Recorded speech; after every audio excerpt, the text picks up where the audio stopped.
Pemirsa, es jagung merupakan salah satu minuman yang digemari di kalangan masyarakat, seperti es jagung Mas Sony yang berada di lapangan Kurma Kota Lubuk Linggau.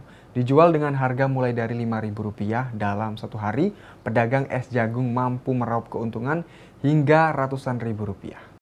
Es jagung merupakan salah satu minuman yang digemari oleh masyarakat, seperti es jagung Mang Sony yang berada di Lubuk Linggau, tepatnya berada di lapangan Kurma Kota Lubuk Linggau. Pedagang es jagung Mas Sony mengatakan, ia menjual berbagai macam jenis es seperti es jagung, es cappuccino, dan pop ice. Untuk harga es jagung tergantung dengan menu toppingnya, mulai dari harga Rp5.000 hingga Rp8.000. Untuk es cappuccino dan pop ice dijual dengan harga Rp5.000 saja. Dan dalam satu hari owner es jagung mampu meraup omset hingga Rp500.000. Es jagung, cappuccino, pop ice.